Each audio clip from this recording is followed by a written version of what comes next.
கிறிஸ்துவுக்குள் அன்பானவர்களே, இன்றைய காலை வேத தியானம் நீதிமொழிகள் 21:21. நீதியையும் தயையும் பின்பற்றுகிறவன் ஜீவனையும் நீதியையும் மகிமையையும் கண்டடைவான். ஹல்லேலூயா. அன்புக்குரியவர்களே, நீதியை தயவை நாம் பின்பற்றும் போது கர்த்தருக்கு பிள்ளைகளாக நாம் நியாயமான காரியங்களை நாம் நிதானித்து நடப்பிக்கும் போது, தயவை ஆவியின் கனிகளில் ஒன்றாகிய தயவை நாம் பின்பற்றும் போது 3 ஆசீர்வாதங்கள் நம்முடைய வாழ்க்கையிலே பிரதிபலிக்கிறது.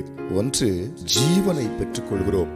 ஆவிக்குரிய வாழ்க்கையிலே ஆசீர்வாதத்திலே உயிரோட்டமான அனுபவத்தை நாம் தரிசிக்க முடிகிறது. 2, நீதியான கிரியைகளை தேவன் நமக்கு நடப்பித்து எந்தெந்த இடத்திலே அநீதி நம்மளை அடக்க பார்க்கிறதோ அங்கெல்லாம் நீதியின் தேவன் நமக்காக வழக்காடி நீதியுள்ள நியாயாதிபதியாக நமக்காக நின்று நீதியின் பாதையிலே நம்மை நடத்துகிறார். 3, மகிமையை கண்டடைய செய்கிறார். அல்லேலூயா.